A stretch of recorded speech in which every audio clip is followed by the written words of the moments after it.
Hello everyone, आज हम solve करने जा रहे हैं सीजीएल प्री का सेट नंबर 7, सीजीएल प्री 2024 का सेट नंबर 7। तो चलिए शुरू करते हैं। पहला क्वेश्चन क्या है? पहला क्वेश्चन है 999 में सबसे छोटी संख्या जोड़िए ताकि योग 99 से पूर्णतः विभाजित हो जाए। तो क्या करेंगे, हम इसे 99 से डायरेक्ट भाग करके ही देख लेंगे, क्योंकि कोई ज़्यादा बड़ी संख्या नहीं है जो हम इसमें ज़्यादा दिमाग लगाएं। तो भाग करेंगे, एक बार चला जाएगा, बचेगा कितना 9। अब ऑप्शन पर देखें अगर हम, इसमें ये 9 है, अगर मैं इसमें क्या जोड़ूं कि 99 से कट जाए, सबसे छोटी संख्या जो मुझे 90 जोड़नी होगी, तभी तो ये 99 बनेगा, तभी तो ये 99 बनेगा। जब 99 बन जाएगा तो ये पूरा 99 से कट जाएगा, यानी कि इसमें क्या जोड़ना है 9।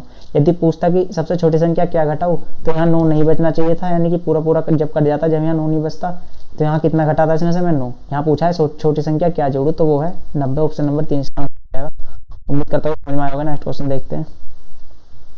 नेक्स्ट क्या है? x प्लस 1/x बराबर 2√10 दिया है हमें।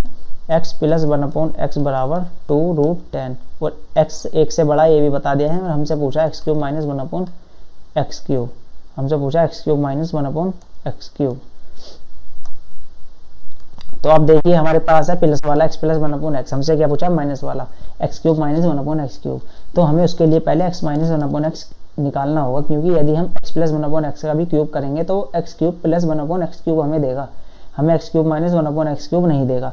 उसके लिए हमें x माइनस 1/x निकालना होगा। यदि हम इसका क्यूब करेंगे तो देखिए आप, जब हमें x³ माइनस 1/x³ मिलेगा, तो इसे कैसे निकालते हैं? इसे निकालते हैं plus minus √x plus 1/x का होल स्क्वायर करते हैं और यहाँ पर -4 करते हैं। यदि हमारे पास x प्लस 1/x होता और हम निकाल रहे होते x, यदि हमारे पास x माइनस 1/x होता और हम x प्लस 1/x निकालते, तो उसे निकालते ऐसे, इसका स्क्वायर करते +4 करते। यदि हम प्लस वाला निकाल रहे हैं तो +4 करते हैं अंदर रूट के अंदर, और यदि माइनस वाला निकाल रहे हैं तो माइनस करते हैं 4 रूट के अंदर। अब देखें यहाँ पर x प्लस 1/x कितना है हमारा 2√10, इसका स्क्वायर करूँगा तो कितना हो जाएगा 40 माइनस 4, ये कितना आ जाएगा 36, इसका रूट बाहर आ जाएगा 6। क्या निकलवा रहा है मेरे पास? देखिए x माइनस 1/x है कितना 6, क्या निकलवा रहा है? हमसे निकलवा रहा है x³ माइनस 1/x³। क्या होता है? ये हो जाएगा 6 की क्यूब माइनस इसी का 3 गुना इसमें से घटा देंगे, 216 माइनस 18 कितना हो जाएगा 198। तो ऑप्शन नंबर 3 इसका आंसर हो जाएगा। अगला क्वेश्चन देखते हैं।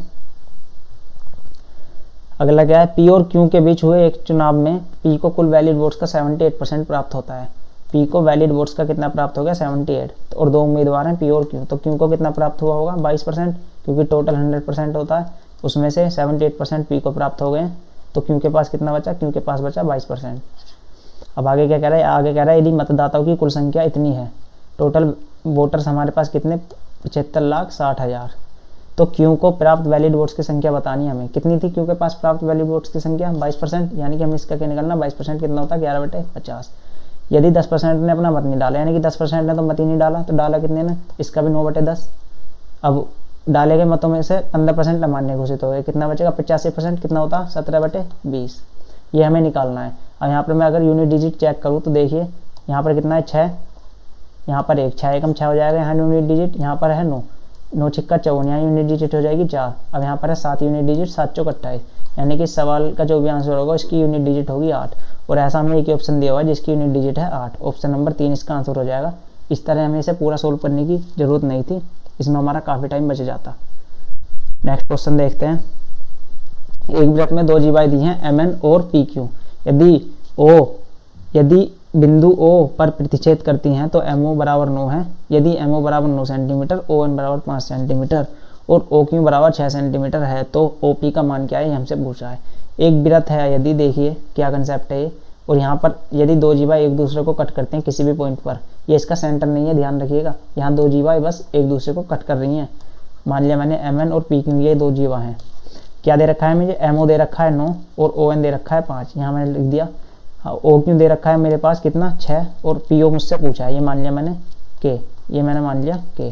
अब इसमें क्या होता है? इसमें होता है MO इंटू ON मल्टीप्लाई बराबर होती है PO इंटू OQ के। MO कितना है 9, ON कितना है 5 बराबर PO मुझे निकालना है, OQ कितना है 6, 9 पंजे 45 बटे 6 कितना आ जाएगा PO, ये कितना आ जाएगा 6 सत्ते 42, यानी कि 7.5 ही आ जाएगा कितना PO, यानी कि ऑप्शन नंबर 1 इसका आंसर हो जाएगा। बाकी ये सब आपको लिखने की जरूरत नहीं थी, बस ये आपको पता होना चाहिए कि इन दोनों का मल्टीप्लाई बराबर होता है इन दोनों के मल्टीप्लाई के। तो 9 पंजे 45 बटे 6 आप करते हैं, यहाँ से डायरेक्ट 7.5 आप लिख देते हैं ऑप्शन नंबर 1। उम्मीद करता हूँ समझ में आया होगा। नेक्स्ट क्वेश्चन देखते हैं। नेक्स्ट है एक समकोण त्रिभुज ABC में जहाँ C पर समकोण है, तो एक बना लेते हैं राइट एंगल ट्रायंगल। यहाँ पर एक राइट एंगल ट्रायंगल बना लेते हैं। ये एक राइट एंगल ट्रायंगल मैंने बना लिया जहाँ बताया कि मुझे C पर समकोण है, यानी कि ये वाला पॉइंट जो है ये जहाँ समकोण बन रहा है ये C है।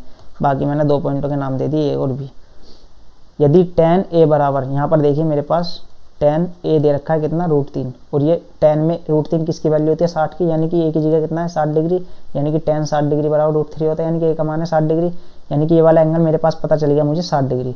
अब ये 60 है, ये 90 है, तो बचा हुआ एक एंगल कितना होगा 30 डिग्री, क्योंकि त्रिभुज के तीनों एंगल का सम कितना होता है 90 डिग्री। अब सवाल देखिए, sine A into cos B into cot A plus B मुझसे पूछा है। यदि मैं कोट A प्लस बी करूँ तो कितना हो जाएगा 90, A 60 है B 30 है, कोट A प्लस बी कितना हो जाएगा 90, और कोट 90 कितना हो जाएगा, कोट 90 होता है 0। अब इसमें मैं किसी की भी मल्टीप्लाई करूँ आंसर इसका हमेशा 0 ही रहेगा, यानी कि ऑप्शन नंबर 3 इसका आंसर हो जाएगा। इस तरह आप इसको भी पूरा सोल्व ना करके ऐसे सोल्व कर सकते थे। नेक्स्ट क्वेश्चन देखते हैं। नेक्स्ट का एक आयताकार आंगन 4 मीटर 95 सेंटीमीटर लंबा है, यानी कि 495 सेंटीमीटर लंबा है और 16 मीटर 65 सेंटीमीटर चौड़ा है। इसे भी मैं सेंटीमीटर में चेंज करता हूँ, 1665 सेंटीमीटर चौड़ा है। इसे समान आकार की वर्गाकार टाइलों से पक्का किया जाना है। आंगन को पक्का करने के लिए आवश्यक ऐसी वर्गाकार टाइलों की न्यूनतम संख्या कितनी है हमें पूछा है। देखिए, यदि मैं एक यहाँ पर आयताकार कमरा बना दूँ, इसकी लंबाई दे रखी है मुझे 495 सेंटीमीटर और चौड़ाई दे रखी है 1665 सेंटीमीटर। तो देखिए, यदि आप जिस भी कमरे में बैठे हैं, यदि आप उसमें फ्लोर टाइल्स लगवाएं तो वो सभी टाइल्स एक साइज़ की होती हैं, और उन्हीं टाइल्स को पूछा है कि एक कमरे में वो कितनी टाइल्स मैं लगा सकता हूँ। तो उसके लिए पहले तो मुझे फ्लोर टाइल्स का साइज़ पता होना चाहिए कि फ्लोर टाइल्स का साइज़ कितना है। जब मुझे फ्लोर टाइल्स का साइज़ पता चल जाएगा तो ये जितनी फ्लोर टाइल्स हैं इन सब का एरिया मैं इक्वल कर दूँगा इस एरिया, और इंटू में जितनी टाइल्स लग रही है वो मुझे पता चल जाएगा। उसके लिए क्या करना होगा, उसके लिए मुझे सबसे पहले ये पता लगाना होगा कि टाइल्स का जो साइज़ है वो साइज़ कितना है। उसके लिए क्या करना होगा, मुझे 495 सेंटीमीटर और 1665 सेंटीमीटर का मुझे HCF निकालना होगा, क्योंकि जो भी इनका HCF होगा वही टाइल्स का बड़े से बड़ा साइज होगा जो कि उस रूम में बिछाई जा सकती है। तो उसके लिए क्या करना होगा, इसका HCF निकालना होगा। HCF कैसे निकाल सकते हैं, HCF निकालने के लिए आपको, ये मेरे पास 2 संख्याएं हैं 1665 और 495, तो क्या करना होगा 495 से इसे डिवाइड करना होगा। पहले देखिए, आप 4 बार तो इसे डिवाइड नहीं कर पाएंगे, 3 बार जाएंगे तो 3 पंजे 15, हासिल 1, 9 तिया 27 और 1 28, हासिल 2, 3 चौक 12 और 2 14। यहाँ कितना बचेगा 0, 16 में 60 गया 8, 180 यहाँ बचेगा। अब क्या करेंगे, 180 से अब डिवाइड करेंगे 495 को। अब ये कितनी बार जाएगा, 18 तिया 54 होता है, 18 दूनी 36, 2 बार जाएगा, 360, 5, 9 में से 6 गए 3, यहाँ पर 135 बचेगा। अब 135 से डिवाइड करेंगे 180 को, तब तक डिवाइड करते रहेंगे तब तक कि ये पूरा ना कट जाए, और जो भी संख्या से पूरा काट देगी वही हमारा क्या होगा HCF। अब इसको देखते हैं, एक बार जाएगा 135, यहाँ कितना बचेगा, यहाँ बचेगा 45। अब 45 से 135 को डिवाइड देंगे तो ये पूरा कट जाएगा 3 बार, यानी कि इसका HCF क्या होगा, इसका HCF होगा 45। तो हमें टाइल्स का साइज पता चल गया कि जो वर्गाकार टाइल्स में बिछानी है उसका साइज क्या है। मान लीजिए ये कोई टाइल थी, उसका साइज है 45 × 45 की। जैसे आपने रूम में अगर देखा हो, आपके घर टाइल्स बिछी हो, तो जो टाइल्स आपके घर में बिछते हैं वो ज़्यादातर 2x2 की बिछती है, यानी कि 2 × 2 की, 2 मीटर चौड़ी 2 मीटर लंबी, वो उसका साइज होता है टाइल्स का जो हमारे घर में बिछती है। लेकिन इस सवाल में जो टाइल्स बिछा रहा है उसका साइज हमने जो निकाला है वो आया है 45 × 45। अब क्या करेंगे, अब इस टोटल जो रूम है आयताकार रूम, इसका क्षेत्रफल कैसे निकालेंगे, लंबाई इंटू चौड़ाई, यानी कि 495 × 1665 बराबर इन टाइल्स का, इस एक टाइल्स का अगर मैं देखूँ क्या हो जाएगा, इस एक टाइल्स का एरिया क्या हो जाएगा 45 × 45 की मुझे टाइल्स बिछानी है, और ऐसे ही मुझे n टाइल्स बिछानी है, तो ये पूरा कमरा कवर हो जाएगा। बस इसी से हमें यहाँ से इसी से हमें n पता चल जाएगा कि हमने कितनी टाइल्स बिछाई हैं। बस आपको इसी को अब सोल्व करना है।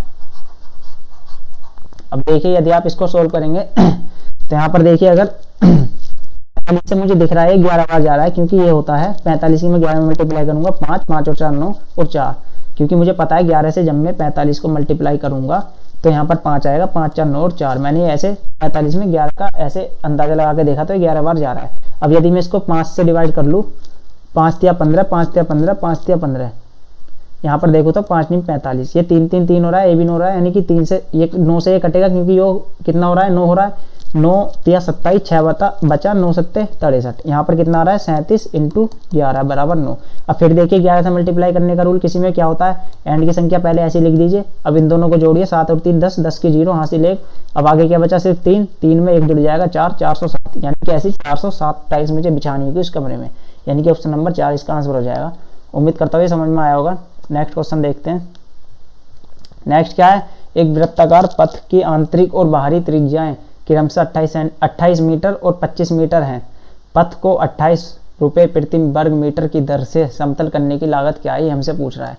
हमें बता दिया खर्चा कि यदि 1 मीटर स्क्वायर को हम समतल करते हैं तो हमारे 28 रुपये खर्च होते हैं। हमसे पूछ रहा है कि यदि पथ इन साइज का है, यानी कि इसका साइज कैसे निकालेंगे वृत्ताकार पथ का, pi are square minus are square होता है। कैसे, यदि एक वृत्ताकार पथ है और ये इसका आंतरिक यानी कि ये वाला होता है पथ, इसको निकलवा रहा है हमसे। हमें आंतरिक त्रिज्या दे दी कितनी 28, आंतरिक त्रिज्या और बाहरी त्रिज्या क्रम से 28 मीटर और 25 मीटर हैं। यानी कि ये वाला पथ हमसे निकलवा रहा है। यहाँ पर क्या होता है, एक त्रिज्या ये होती है, एक त्रिज्या ये होती है बड़ी वाली। तो ये वाला पथ कैसे निकलेगा, यदि मैं बड़े वाले का एरिया निकाल दूँ क्या होता है, सर्कल का area pi are square, minus कर दूँ छोटे वाले का एरिया, तो यही तो बचेगा मेरे पास। ये क्या होता है पाई आर स्क्वायर, पाई यहाँ से कॉमन ले लूँ तो r square minus are square बनता। यहाँ पर देखिए पाई कितना है 22/7। अब ये क्या है, ये है A square minus B square, यानी कि एक बार ये जुड़ जाएगा r plus r into r minus r. यहाँ पर देखिए अगर 22/7 आर प्लस आर कितना हो जाएगा 28 प्लस 25, ये कितना हो जाएगा 8 और 5 13, 2 दूनी 4 और 1 5, 53 इंटू दोनों को घटाऊंगा तो कितना हो जाएगा, ये हो जाएगा 3। कितने 1 मीटर स्क्वायर का खर्चा था 28 रुपये, मेरा कितना मीटर स्क्वायर है इतना, इसमें यानी कि मैं 28 की मल्टीप्लाई करूंगा तो मेरा पूरा खर्चा आ जाएगा। यहाँ पर देखिए 7 चौक कितना हो जाएगा 28। अब देखिए सभी की यूनिट डिजिट अलग है, यानी कि मैं यहाँ भी इस सवाल को यूनिट डिजिट से सोल्व करूंगा। यदि मैं चेक करूँ यूनिट डिजिट 2 या 6, 6 या 18, 8 चौक 32, यानी कि यूनिट डिजिट कितनी आ रही है 2, यानी कि ऐसा एक ही ऑप्शन है, ऑप्शन नंबर 2 जहाँ यूनिट डिजिट 2 आ रही है। तो इसे मैं पूरा कैलकुलेशन करके सोल्व नहीं करूंगा, यूनिट डिजिट से मुझे इसका आंसर पता चल गया है। नेक्स्ट क्वेश्चन देखते हैं। नेक्स्ट क्या है, एक टैंक को भरने के लिए 2 पाइप हैं, दोनों मिलकर टैंक को 15 मिनट में भर सकते हैं। यानी कि 2 पाइप हमारे पास ए प्लस बी, इसको कितने मिनट में भरने हैं 15 मिनट में। यदि एक पाइप दूसरे पाइप से 1.5 गुना तेजी से टैंक भरता है, इन दोनों की मुझे एफिशिएंसी पता चल गई। कोई भी एक पाइप दूसरे से 1.5 गुना तेजी से पाइप पानी भरता है टैंक में, यानी कि यदि ये 3 है तो ये 2 है, ये क्या है इनकी एफिशिएंसी, और मुझे दोनों का टाइम पता है। तो इनका टोटल टैंक की क्षमता कैसे निकालूंगा मैं, टोटल कितना टाइम ले रहे हैं 15 दोनों मिलकर, और दोनों की एफिशिएंसी है मिलाकर कितनी 5। मान लीजिए 1 मिनट में 5 भरते हैं और काम कितनी देर कर रहे हैं 15 मिनट में, तो टोटल काम कितना करेंगे 15 × 5। अब कह रहा है तो तेज पाइप अकेले टैंक को कितने मिनट में भरेगा, तेज कौन सा है 3 वाला, या 3 से इसको डिवाइड कर देंगे, 3 × 5 = 15, कितना आ जाएगा 25 मिनट, यानी कि 25 मिनट लेगा वो तेज पाइप अकेला भरने में। ऑप्शन नंबर 2 इसका आंसर हो जाएगा। नेक्स्ट देखते हैं, ये क्या है, इसको हमें सोल्व करना है, तो इसको तो आपको देखते लगा देना है। 1 - 1 = 0, ऑप्शन नंबर 1 इसका आंसर हो जाएगा। यहाँ पर देखिए सेक 35 दिया है ऊपर, नीचे कोसेक 55 दिया है। आपको बस ये पता होना चाहिए कि सेक चेंज होता है कोसेक में, टेन चेंज होता है कोट में, और साइन चेंज होता है कोस में, और ये आपस में ऐसे ही रिवर्स भी है। कब, जब 90 - थीटा इनके साथ हो। जैसे सेक 90 - थीटा होता तो क्या हो जाता कोसेक थीटा। यदि इसे सेक 35 को हम बना दें, यदि मैं इसको सेक 90 - 55 डिग्री लिख दूं, बटे में क्या है कोसेक 55 डिग्री, तो ऊपर क्या बन जाएगा सेक 90 - थीटा हो गया, कि क्या हो जाएगा वो कोसेक में चेंज हो जाएगा, कोसेक 55 बटे नीचे भी क्या है कोसेक 55, ये इससे कट जाएगा, यहाँ पर 1 बन जाएगा। इसी तरह इसका मान भी 1 हो जाएगा, क्योंकि ऊपर और नीचे साइन है, यानी कि एक दूसरे में चेंज होंगे, और इन दोनों का सम क्या है 90, यानी कि 1 - 1 क्या आ जाएगा 0। तो ऐसा क्वेश्चन का आंसर आपको देखते लगा देना है। नेक्स्ट देखते हैं, एक समबाहु त्रिभुज का परिमाप हमें दे रखा है 36 इकाई। समबाहु त्रिभुज यानी कि तीनों भुजाएं बराबर होंगी, उनका परिमाप दे रखा है, यानी कि इन तीनों भुजाओं का योग दे रखा है, और तीनों भुजा बराबर होंगी, तो 3 बराबर भागों में से बांट देंगे, यानी कि 3 से डिवाइड कर देंगे 12, यानी कि भुजा के साइज कितना आ जाएगा 12, यानी कि 12 सेंटीमीटर लंबी भुजा है इसकी प्रत्येक त्रिभुज की। तो क्या पूछा है, इसका क्षेत्रफल क्या होगा, क्या होता है समबाहु त्रिभुज का क्षेत्रफल √3/4 a²। ए क्या है यहाँ पर साइड, तो √3/4 ए कितना है 12 × 12, 4 × 12, 12 × 36, 36 √3 इसका क्या आ जाएगा आंसर, ऑप्शन नंबर 4 इसका आंसर हो जाएगा। इसी तरीके से यदि मैं आपसे इक्विलैटरल ट्रायंगल की हाइट पूछूं तो वो क्या होता है, वो होता है √3/2 a, ये होती है इसकी हाइट। नेक्स्ट क्वेश्चन देखते हैं। नेक्स्ट है, यदि a sin cube x plus b cos cube x बराबर sin x into cos x and a sin x बराबर b cos x, तो a² + b² का मान ज्ञात कीजिए, बशर्ते कि x न तो 0 डिग्री है और न ही 90 डिग्री है। तो चलिए इसे सोल्व करते हैं। यदि आप इसमें वैल्यू पुटिंग भी करेंगे तो भी आपका इसमें टाइम लगने वाला है, इससे बढ़िया आप इसे ट्रेडिशनल मेथड से सोल्व करें। देखिए यहाँ पर क्या है, यहाँ पर हमारे पास है a sine cube X plus b cos cube X बराबर sine X into cos X. यहाँ पर देखिए a साइन एक्स में अलग लिख लेता हूँ और साइन स्क्वायर एक्स में अलग लिख लेता हूँ, plus b cos cube X बराबर sine X into cos X. अब यहाँ पर देखिए मेरे पास a साइन एक्स दे रखा है मुझे कितना, b cos X. a sine X की जगह में क्या रख सकता हूँ, b कोस एक्स इंटू में क्या है sine square x plus b cos cube X बराबर क्या है साइन इंटू कोस। अब यहाँ पर देखिए इन दोनों में से मैं क्या कॉमन ले सकता हूँ, b कोस एक्स। यहाँ पर क्या बचेगा साइन स्क्वायर एक्स प्लस यहाँ पर b कोस एक्स बाहर चला गया तो b भी बाहर और कोस b एक बाहर चला गया तो क्या बचा कोस स्क्वायर एक्स बराबर क्या है साइन इंटू कोस। इसका मान क्या हो जाएगा 1 और इस कोस एक्स से क्या कट जाएगा एक कोस एक्स, यानी कि साइन एक्स बराबर क्या आ जाएगा b। अगर यदि यहाँ पर मैं देखूँ अब a साइन एक्स बराबर b कोस एक्स, b की जगह में क्या रख सकता हूँ, b की जगह में क्या रख सकता हूँ साइन एक्स। b की जगह पर यदि मैं साइन एक्स रखूंगा तो यहाँ पर क्या आ जाएगा a साइन एक्स बराबर b की जगह पर रखूंगा sign X into cos x. इस साइन एक्स से साइन एक्स कट जाएगा, a का मान क्या आ जाएगा कोस एक्स। क्या पूछा है मुझसे, a square plus b square, a square plus b square. a है मेरा कोस एक्स यानी कि cos square x plus b कितना, b है मेरा साइन एक्स यानी कि साइन स्क्वायर एक्स। अब आप देखिए वही तो बन गई ट्रिग्नोमेट्री की basic identity, sine square x plus cos square x क्या होता है इसका मान 1, यानी कि ऑप्शन नंबर 2 इसका आंसर हो जाएगा। उम्मीद करता हुए समझ में आया होगा। नेक्स्ट क्वेश्चन देखते हैं। नेक्स्ट है, एक बेईमान व्यापारी अपनी किराने का सामान ऐसे वजन का उपयोग करके बेचता है जो वास्तविक वजन से 12% कम है और 10% का लाभ अर्जित करता है, उसका कुल लाभ प्रतिशत क्या है ये हमसे पूछ रहा है। देखिए पहले तो हम यहाँ पर सक्सेसिव नहीं लगा सकते क्योंकि यहाँ पर वजन कम तोल रहा है और ये क्या हो रहा है, ये लाभ हो रहा है प्राप्त। तो वजन कम तोलेंगे 12% का मतलब क्या होता है 3/25, 3/25 होता है, यानी कि वो क्या कर रहा था, वो अपना 22 सामान तोल रहा था जिसे कि वो ग्राहक को दिखा रहा था कि मैं 25 तोल रहा हूँ। और वो क्या कर रहा है, इसी के साथ वो कर रहा है कि 10% का लाभ प्राप्त कर रहा है, यानी कि 10 की चीज़ 11 में बेच रहा है। बाकी यहाँ पर वो ऐसा नहीं करेगा, यदि ऐसा करेगा तो उसे क्या हो जाएगा नुकसान, क्योंकि वो अपना सामान कम सामान तोल रहा है। 22 सामान वो तोलेगा और 25 सामान ग्राहक को दिखाएगा। ऐसे ही वो वजन में बेईमानी करेगा। यदि वो ऐसे कर देता कि 25 तोल रहा है और 22 दिखा रहा है ग्राहक को, तो इसमें क्या होता, इसमें उसका नुकसान हो जाता, क्योंकि वो तोल तो ज़्यादा सामान रहा है और ग्राहक को दिखा रहा है कि मैं 22 ही तोल रहा हूँ। तो ग्राहक क्या कहेगा, मुझे 3 और दे, अभी तो तूने 22 ही तोला है, तो इसमें तो उसका और नुकसान हो जाएगा, यानी कि वो 22 ही तोलेगा और 25 ग्राहक को दिखाएगा। यहाँ पर देखें अगर हम 11 दूनी 22 हो जाएगा, 5 दूनी 10, 5 पंजे 25, यानी कि यहाँ पर 4 से 5 हो रहा है उसका लाभ। तो उसका लाभ कितना हो रहा है, 1 का, कितने पर 4 पर, 1/4 क्या होता 25%, यानी कि ऑप्शन नंबर 4 इसका आंसर हो जाएगा। उम्मीद करता हूँ समझ में आया होगा। नेक्स्ट देखते हैं।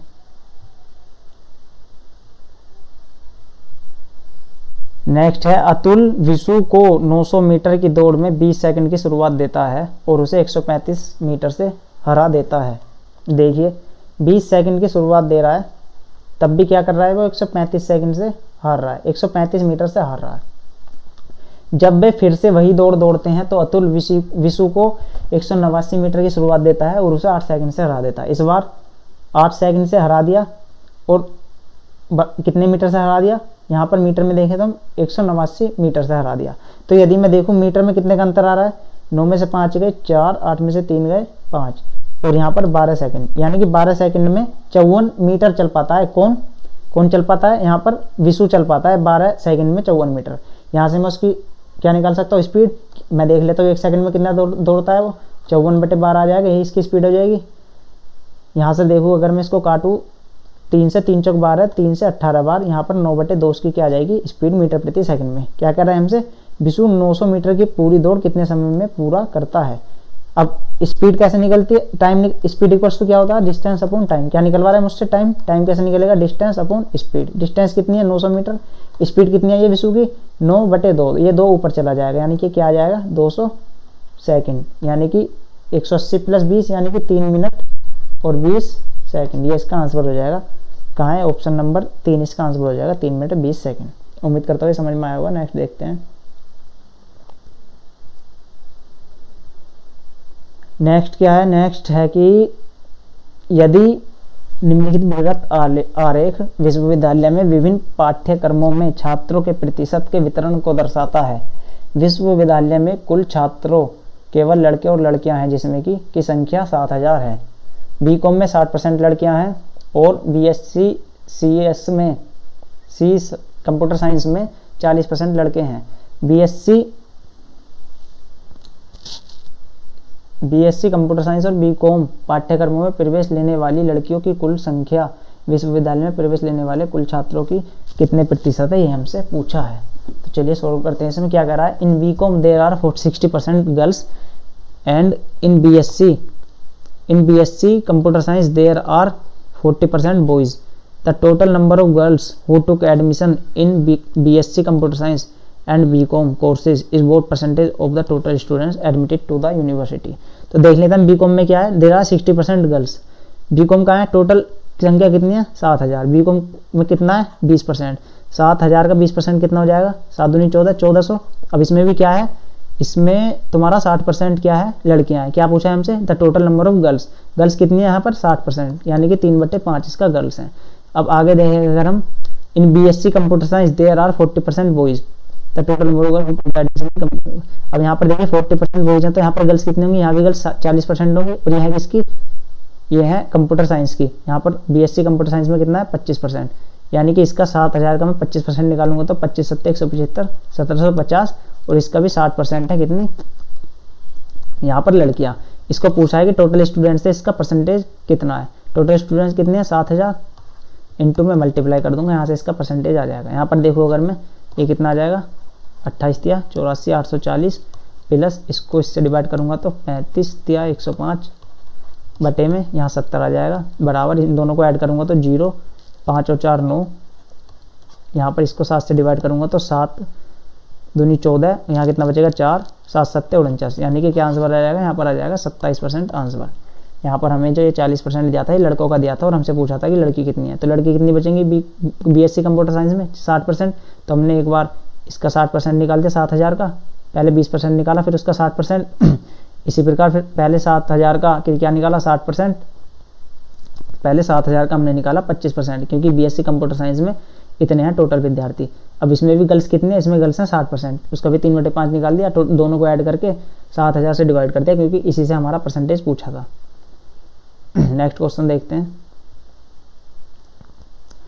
विभाजन के प्रश्न में भाजक भागफल का 4 गुना है और शेषफल का 2 गुना है। यदि शेषफल 32 है तो भाज्य क्या है, हमसे पूछा है। तो भाज्य क्या होता है? भाज्य बराबर भाजक गुणा भागफल प्लस शेषफल, ये होता है हमारा भाज्य बराबर भाजक गुणा भागफल प्लस शेषफल। अब देखें यदि हम भाज्य कितना, हमें शेषफल दे रखा है, 32। यहाँ पर मैं अगर 32 रख दूँ और यहाँ पर देखिए अभी एक विभाजन के प्रश्न में भाजक भागफल का 4 गुना और शेषफल का 2 गुना है। क्या? भाजक। शेषफल कितना है? 32। भाजक कितना है इसका? 2 गुना। भाजक भागफल का 4 गुना और शेषफल का 2 गुना, यानी कि भाजक कितना हो जाएगा? 64। अब 64 भाजक भागफल का 4 गुना, ये इस भाजक जो है भागफल का 4 गुना, यानी कि ये कितना रहा होगा? 4। ये कितना रहा होगा? 16। अब क्या पूछा हमसे? भाज्य बताओ। बस यहाँ से भाज्य आ जाएगा। 16 चौका 64 हासिल 6, 16 सिक्का 96 और 6 104 प्लस 32 कितना आ जाएगा? 6 4 3 7 0 1 1000। यहाँ पर 16 चौका 64 का 4 हासिल 6, 16 सिक्का 96, ये कितना आ जाएगा? 102 प्लस 32 ऐड करेंगे तो इसमें कितना आ जाएगा? 1056, यानी कि ऑप्शन नंबर 1 इसका आंसर हो जाएगा। नेक्स्ट क्वेश्चन देखते हैं।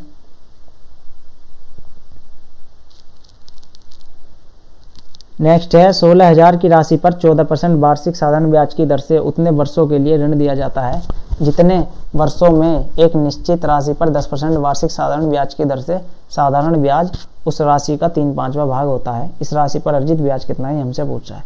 तो देखिए हमसे पूछा है 16000 पे ब्याज कितना है 14% की दर से, लेकिन हमें समय नहीं पता, तो पहले हमें समय निकालना होगा।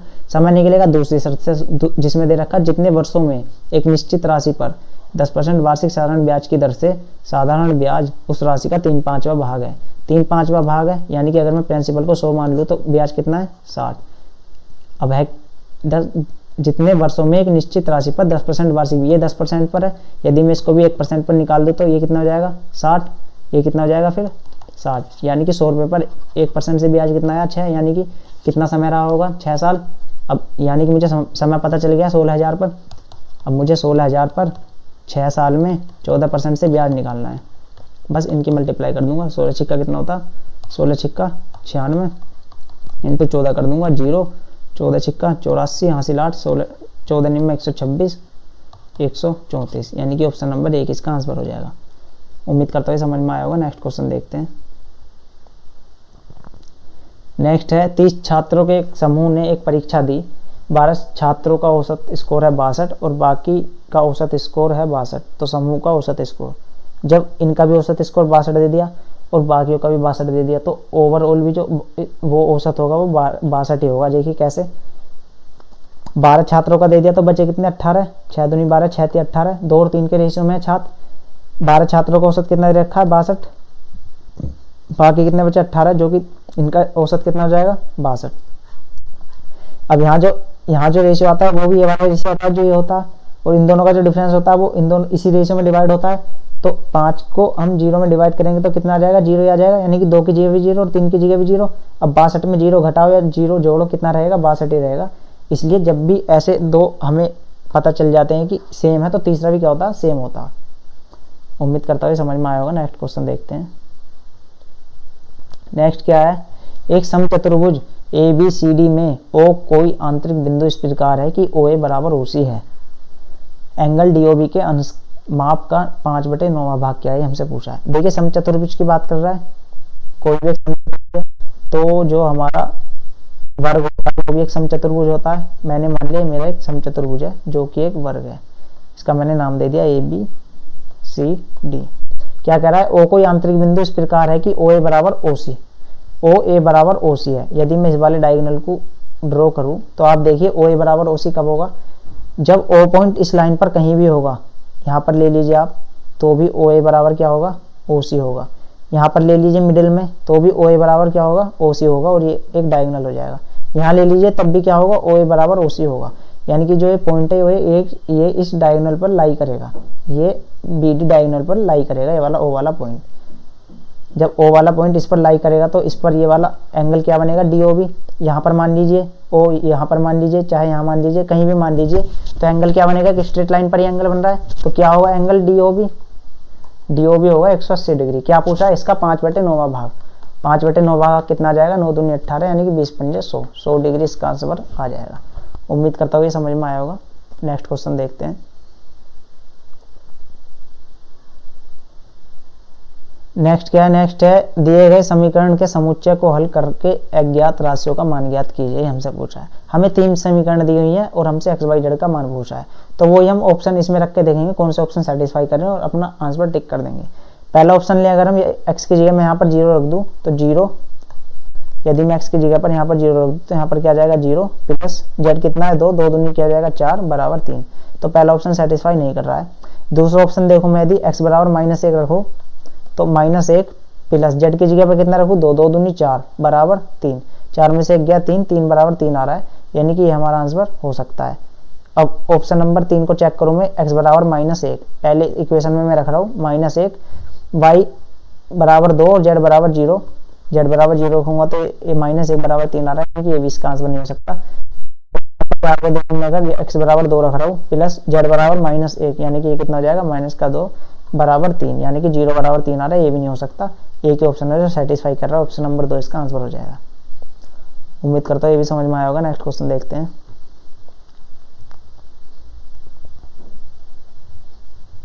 नेक्स्ट क्या है, नेक्स्ट है नीचे दिया गया दंड आरेख 4 कंपनी ABCD द्वारा 2010 से 13 तक 4 वर्षों की अवधि में कॉफी के उत्पादन को दर्शाता है। आरेख का अध्ययन कीजिए और निम्नलिखित प्रश्न का उत्तर दीजिए।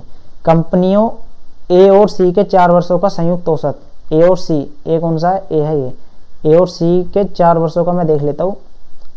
कंपनियों A और C के 4 वर्षों का संयुक्त औसत उत्पादन कंपनियों B और D के 4 वर्षों के संयुक्त औसत उत्पादन से कितने प्रतिशत अधिक या कम है, ये हमसे पूछ रहा है।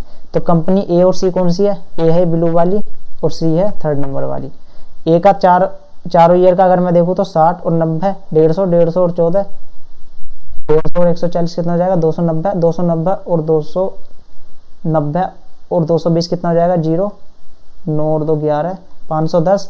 सी को ऐड करूँ मैं अगर, ये कितना हो जाएगा? 240, 50 प्लस 190, 240, 240 और 180, 420, 420 और 250 कितना हो जाएगा? 420 और 250 हो जाएगा 0, 5 और 2 8, 4 और 2 6, 670। अब किससे पूछ रहा है हमारा? ये पूछा है बी और डी के चारों का। बी कितना है यहाँ पर? 70, 170 और 150, 320, 320 और 210 कितना हो जाएगा? 530, 530 और डी का ऐड करूँ तो 120, 170, 290, 290 और 200, 490, 490 में अगर मैं 260 ऐड करूँ, 490 में 260 ऐड करूँ मैं, 0 9 6 15, 4 2 6 1 750। क्या पूछा है हमसे? कंपनी ए और सी के 4 वर्षों का संयुक्त औसत उत्पादन कंपनियों बी और डी के 4 वर्षों के संयुक्त औसत उत्पादन से कितने प्रतिशत अधिक या कम है। तो इन दोनों का यदि मैं औसत निकालने के लिए 4 से डिवाइड भी करूंगा तो दोनों तरफ करना होगा, कोई फर्क नहीं पड़ेगा, तो मैं हमेशा ऐसे ही ऐड कर लेता हूँ। 5 3 8, 7 और 5 12, ये 1280 बैठ रहा है। ये कितना बैठ रहा है? 0, 7 और 1 8, 6 और 5 13। देख लेते हैं क्या कह रहा है। ए और सी के औसत उत्पादन कंपनी बी को डी के औसत उत्पादन से कितने प्रतिशत अधिक या कम। इसको पूछा है कि ये इससे कितना प्रतिशत अधिक या कम है। तो क्या है? पहली बात तो एक कम, तो अधिक वाले ऑप्शन तो कट हो जाएंगे, यानी कि 2 और 3 ऑप्शन तो कट हो गए। अब देखें अगर हम इसको, कितना कम है? 0 0, 100 कम है कितने पर? 1380 पर। इनटू में 100 मल्टीप्लाई कर देंगे, 0 से 0 गया। अब यहाँ पर देखिए 1000 को डिवाइड करना है कितने से? 138 से। तो एक बार भी नहीं जा रहा, यानी कि कम बार जाएगा। 13 7 91 होता है, यानी कि 7 वाला ऑप्शन होगा। और कम ही है, यानी कि ऑप्शन नंबर 1 इसका आंसर हो जाएगा। और चौथा ऑप्शन भी देखे तो हम 10 दे रखा है, यानी कि 10 बार तो जाएगा ही नहीं है, 7 बार जाएगा। तो इस तरीके से इसका ऑप्शन नंबर 1 आंसर हो जाएगा। नेक्स्ट क्वेश्चन देखते हैं। नेक्स्ट क्या है? मृदुला ने एक निश्चित मासिक वेतन के साथ अपनी नौकरी शुरू की और हर वर्ष एक निश्चित वेतन वृद्धि अर्जित करती है।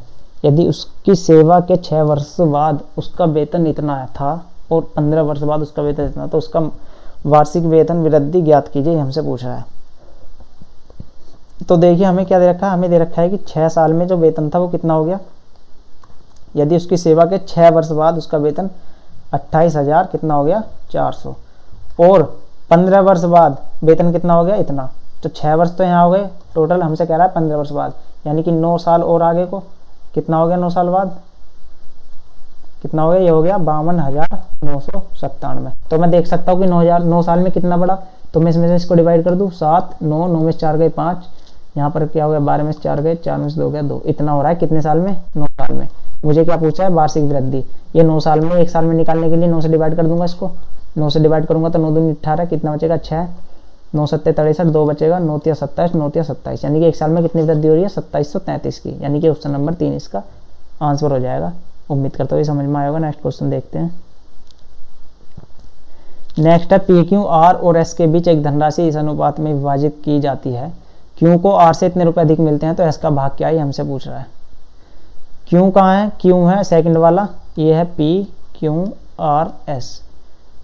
क्यू को आर से इतने रुपए अधिक मिल रहे हैं, कितने रेशियो में कितने अधिक मिल रहे हैं? 7, यानी कि 7 की वैल्यू हमारी कितनी है? 560। 1 की वैल्यू कितनी आ जाएगी? 7 8 56 80।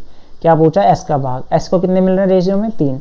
क्या की वैल्यू निकालनी है हमें? 3 की, 8 या 24, यानी कि कितना आ जाएगा आंसर? 240। ऑप्शन नंबर 3 इसका आंसर हो जाएगा। तो ये तो इजी क्वेश्चन था।